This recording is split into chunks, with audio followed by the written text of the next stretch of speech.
நாளைக்கு என்ன நடக்க போகுதுன்னு இன்னைக்கே தெரிஞ்சா நல்லா இருக்கும்ல அப்படின்னு யோசிச்சுட்டு இருக்கிறப்ப தான் மதிக்கு அவ ஆசைப்பட்டது கிடைச்சது. நாளைக்கு என்ன நடக்க போகுதுன்னு மதிக்கு இன்னைக்கே தெரியும். அது எப்படி? அதை வச்சு மதி என்னதான் பண்ணா அப்படின்னு தெரிஞ்சுக்க இந்த கதைய முழுசா கேளுங்க. மதி ரொம்பவே புத்திசாலியான ஒரு பொண்ணு. நல்லா படிப்பா. ஆனா அவ நினைச்ச மாதிரிதான் ஒரு விஷயம் நடக்கணுங்கிறதுல தீவிரமா இருப்பா.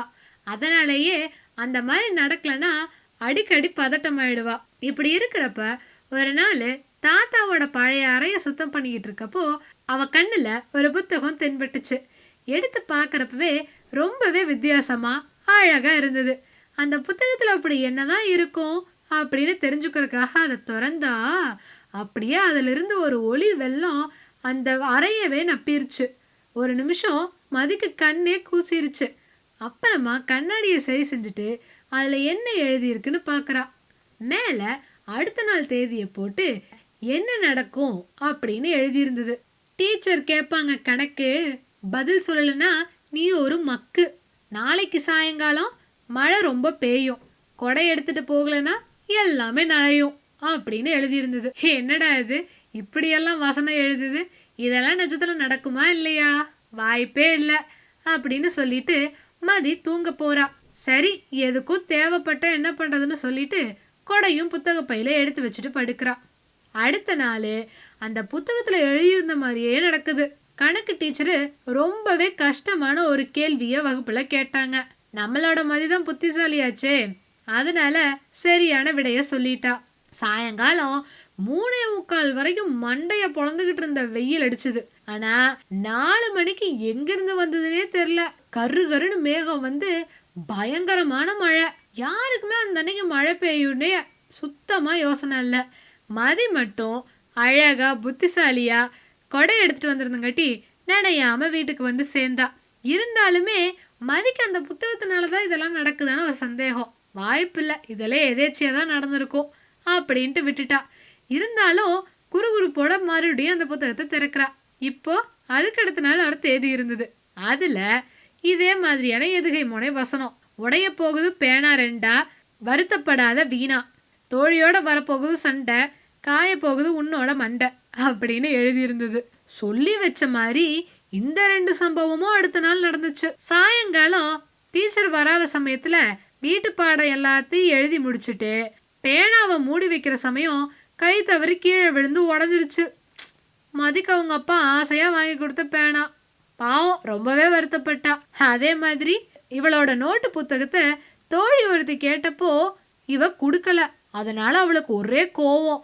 எப்படி நீ எனக்கு கொடுக்காம போகலான்னு சொல்லிட்டு ஒரே சண்டை. இவளுக்கு தலையே வெளிச்சிருச்சு.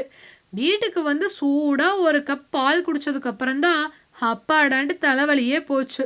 ஓ, அப்ப இந்த புத்தகத்துல சொல்லியிருக்கிறதெல்லாம் நடக்கும் போலையே அப்படின்ட்டு அவளுக்கு ஒரே சந்தோஷம். நடக்க போறது தெரிஞ்சா நாம பதட்டப்பட வேண்டியது இல்லைன்ட்டு ஒரே சந்தோஷம் மதிக்கு. ஆரம்பத்துல எல்லா குழந்தைங்கள மாதிரியும் சின்ன சின்னதா விஷயங்களை தெரிஞ்சுக்கிறதுக்காக தான் இந்த புத்தகத்தை பார்த்தா. நாளைக்கு லீவு விடுவாங்களா மாட்டாங்களா, தேர்வுகள்ல கேள்வி கஷ்டமா இருக்குமா சுலபமா இருக்குமா அப்படிங்கிற மாதிரியா தான் ஆரம்பிச்சது. ஆனா நாட்கள் போக போக அவளோட ஆசைகள் பேராசைகளாச்சு. அந்த புத்தகத்தை எல்லாத்துக்குமே பயன்படுத்த ஆரம்பிச்சா. வாழ்க்கையில எல்லாமே நல்லதான் நடக்கும்னு சொல்ல முடியாதுல்ல. அப்படி கஷ்டமான சம்பவங்கள் நடக்கிறப்பவும் மதிக்கு ஒவ்வொன்னா தெரிய ஆரம்பிச்சுது. அவனால எல்லாத்தையுமே முழு மனசா ஏத்துக்க முடியல. நாய்க்குட்டிக்கு அடிபடும் அப்படின்னு போட்டிருந்தது. எப்படி அடிபடும் சொல்லிட்டு அதை காப்பாத்த போன நேரம் அவளுக்கு அடிபட்டுருச்சு. அதனால அந்த நாய் மேலேயே அவளுக்கு கோவம் ஆயிடுச்சு. அதே மாதிரி பாட்டிக்கு உடம்பு சரியில்லாம போகணும் போட்டிருந்தது. எப்படியோ வீட்டுல அப்பா அம்மாட்ட பேசி பாட்டிய சமாதானப்படுத்தி ஆஸ்பத்திரிக்கு கூட்டிட்டு போய் சரி பண்ணிட்டாங்க. ஆனாலும் கூட பாட்டி எதேச்சியா தும்முனாலோ இருமுனாலோ கூட மதிக்கு பயம் வர ஆரம்பிச்சிருச்சு. பாட்டிக்கு திரும்பி உடம்பு சரியில்லாம போயிருமோ அப்படின்னு சொல்லிட்டு. அதுக்கப்புறமா தோழி ஒருத்தியோட பயங்கர சண்டை வந்து 2 பேரும் பிரிஞ்சு போயிருவாங்கன்னு அந்த புத்தகத்துல எழுதியிருந்தது. அதனாலயே அந்த தோழி கிட்ட பேசுறதையே மதி தவிர்த்துட்டா. கொஞ்சம் கொஞ்சமா ஏதாச்சும் ஒரு விஷயம் இவளுக்கு பிடிக்காத மாதிரி நடக்க போகுதுன்னா அதை தைரியமா சமாளிக்கிறத விட்டுட்டு கொஞ்சம் கொஞ்சமா அதுல இருந்து விலக ஆரம்பிச்சா. எப்பவுமே சிரிச்ச முகமா இருக்கிற மதி இப்போ கொஞ்சம் கொஞ்சமா தன்னோட சிரிப்பை இழக்க ஆரம்பிச்சா. வீட்ல அவங்க அப்பா அம்மாவுக்கு தன்னோட பொண்ணுகிட்ட ஏதோ ஒரு மாற்றம் இருக்குதுன்னு உணர முடிஞ்சுது. ஆனா படிப்புல இருந்து எல்லாத்துலயுமே மதி சரியா இருந்ததுனால அவங்களுக்கு ஒண்ணுமே புரியல. இப்படியே நாள் ஆக ஆக மதி எந்தவித உணர்ச்சியும் இல்லாத ஒரு மனநிலை. ஏன்னா சந்தோஷமா இருந்தாலும் அது வரப்போகுதுன்னு தெரியும், சோகமா இருந்தாலும் இதுதான் நடக்கும்னு தெரியும். அதனால எந்த உணர்ச்சியும் இல்ல, எந்த ஆச்சரியமும் இல்ல. ஒரு ரோபோட் மாதிரி பள்ளிக்கூடத்துக்கு போவா, வருவா, எழுதுவா, யாராச்சும் சிரிக்கணும்னு சொன்னா சிரிப்பா, அழுக வந்தா கூட அது அப்படியே நின்றும். ஏன்னா இதுதான் நடக்கும்னு அவளுக்கு முன்கூட்டியே தெரியும். இப்படியே போய்கிட்டு இருந்தப்போ ஒரு நாள் அவங்க அம்மா இவளை காய்கறி வாங்க சொல்லி கடைக்கு அனுப்பிச்சு விட்டாங்க. காய்கறி வாங்கிட்டு திரும்ப வீட்டுக்கு வர்றப்போ பக்கத்துல இருந்த பூங்காவில் ஒரு சின்ன பையன் சைக்கிள் ஓட்ட கத்துக்கிட்டு இருந்தான். முதல்ல ஓட்ட ஆரம்பிக்கிறப்போ அப்படியே தடுமாறிட்டு போய் கீழே விழுந்துட்டான். பாவம், முட்டில அடிபட்டு லேசா ரத்தம் கூட வந்துருச்சு. அவனே தடுமாறி எந்திரிச்சுக்கிட்டான். திருப்பவும் 2வது தடவையா சைக்கிளை ஓட்ட ஆரம்பிச்சிட்டான். மதிக்கு ஒரே ஆச்சரியம், என்னடா அது, விழுந்து ஒரு 5 நிமிஷம் கூட ஆகல, மறுபடியும் 2வது தடவை எந்திரிச்சிட்டானே அப்படின்ட்டு. இந்த தடவையும் கொஞ்சம் தூரத்தை தடுமாறிச்சு.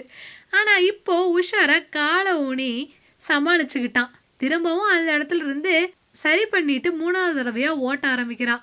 இந்த தடவை சரியா ஓட்டிட்டான். அந்த பேலன்ஸ் சைக்கிள் ஓட்ட கத்துக்கிறதுல ரொம்ப முக்கியம். அந்த பேலன்ஸ் கிடைச்ச அந்த நொடி அந்த பையனோட மூஞ்சில 10 சூரியனை பக்கத்துல வச்ச மாதிரி அவ்வளோ பிரகாசம். அந்த பையனோட சிரிப்பை பார்த்தனிமே மதிக்கு உள்ளுக்குள்ள ஏதோ ஒரு உணர்ச்சி, அது எப்படின்னு அவளுக்கு சொல்ல தெரியல. அந்த நொடிதான் அவளுக்கு ஏதோ ஒரு உண்மை புரிஞ்ச மாதிரி இருந்துச்சு.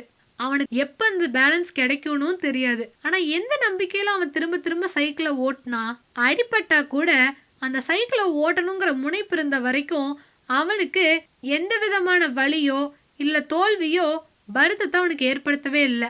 அவனோட இலக்கை நோக்கி சரியா போனான். ஆனா நானு நாளைக்கு நடக்க போறது இன்னைக்கே தெரிஞ்சுக்கிட்டு அந்த அன்னைக்கு அந்த நிமிஷம் என்ன நடக்குதுங்கிறத நான் உணரவே இல்லை. எதிர்காலத்தை வர்றதை பத்தி வருத்தப்பட்டுட்டு நிகழ்காலத்தையும் கவனிக்கல, எதிர்காலத்தையும் மாத்தல.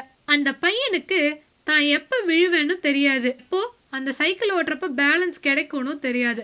ஆனாலும் கூட அவனோட முயற்சியை அவன் படுக்கு செஞ்சுக்கிட்டே இருந்தான்.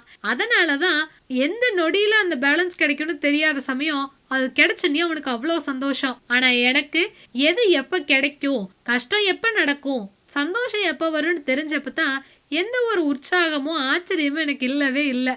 அதனாலதான் இவ்வளவு நாளும் ஒரு விதமான வருத்தமான மனநிலையிலேயே இருந்திருக்கேன் போல அப்படின்னு மதிக்கு தெரிய ஆரம்பிச்சது. குடுகுடுன்னு வீட்டுக்கு வர்றா. அவங்க அம்மாட்ட வாங்கின காய்கறி எல்லாம் கொடுத்துட்டு அந்த புத்தகத்தை எடுத்துட்டு ஓடுறா வாய்க்கா பக்கமா. அந்த வாய்க்கால்ல அந்த புத்தகத்தை தூக்கி வீசி எரிஞ்சிட்டு நிம்மதி பெருமூச்சு விட்டுட்டு திரும்ப வீட்டுக்கு வர்றா. இப்ப மதியோட மூஞ்சில பழைய சந்தோஷ சிரிப்பு எட்டி பாக்குது.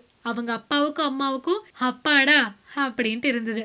ஆமாங்க, வாழ்க்கையோட ஆகச்சிறந்த ஆச்சரியமே என்ன தெரியுமா, நாளைக்கு என்ன நடக்க போகுதுன்னு தெரியாம இருக்கிறது தான். அப்பதான் நம்ம இலக்க நோக்கி பயணிப்போம். தவறுகள் நடக்கலாம், சாதனைகளும் நிகழலாம்.